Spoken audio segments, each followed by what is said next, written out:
What's up, Survivor? My name is Michael Broe, but please just call me Bro. I'm a 30-year-old account manager in digital marketing from Atlanta, Georgia, and I'm a Survivor super fan. I've been watching since I was 10 years old, and I don't miss a Wednesday. I was raised here in Atlanta, Georgia, one of 4 brothers, and in that kind of environment, you learn how to argue your point, diffuse conflict, and most of all, everything's a competition. I'm obsessed with any competitive strategy game, but of course, most of all, Survivor. I've been playing fantasy sports since I was in 6th grade. My friends and I have a long-running game of diplomacy that's been going on for years. We play games of social deception like Secret Hitler and Chameleon every week. Those used to be in person. They moved to Zoom, well, because of 2020. But I always win those games. Not only that, I scare my friends with how good of a liar I am. The other night, my wife got so mad at me for lying that well that she wouldn't talk to me for the rest of the night. If I'm that good at lying to my wife on game night, imagine how easy it'll be for me to lie to my competitors on Survivor. These are my wife's crystals. She says they'll make me the most powerful survivor to ever play the game. I didn't say that. I'm passionate about politics and very opinionated. This year, I spent over 100 hours volunteering for the Bernie Sanders campaign, cold calling, canvassing door to door, and there's one thing I know: if I can convince a shirtless South Carolinian Trump supporter to vote Bernie Sanders, I can convince my tribe mates to keep me around.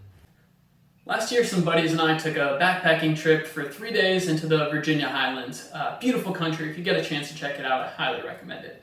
The area is really well known for having these wild ponies that sort of roam about, and of course we were excited to see them, so one night we decided to camp out in the area where the ponies were.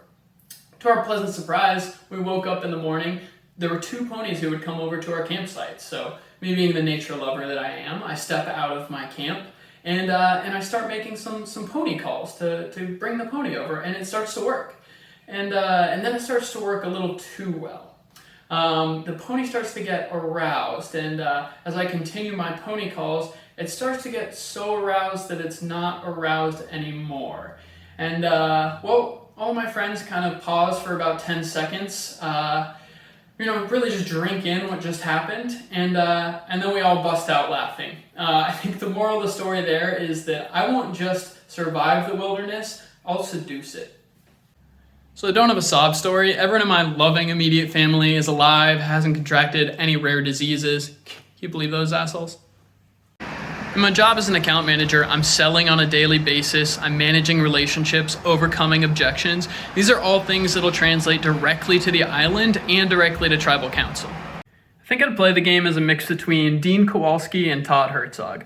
I'd use Dean's goofiness and sense of humor to build relationships while flying under the radar, and then use Todd's ability to lie and his ability to make a really compelling point at tribal council and final tribal council to take home the win. I'm an adventurer, and when I'm not hiking, rock climbing, surfing, I'm competing to win in games like volleyball, spike ball, game night, you name it. Put a game in front of me, I'm gonna win it. Alright, well, I've shown you why Survivor needs me, but truthfully, I need Survivor too. Nowhere else in the world is there a game that plays to all my strengths like this. I need to prove to myself that I can do this, and I won't stop until I do. And come on, tell me you don't want to hear Jeff Probst say, "What's up, bro?"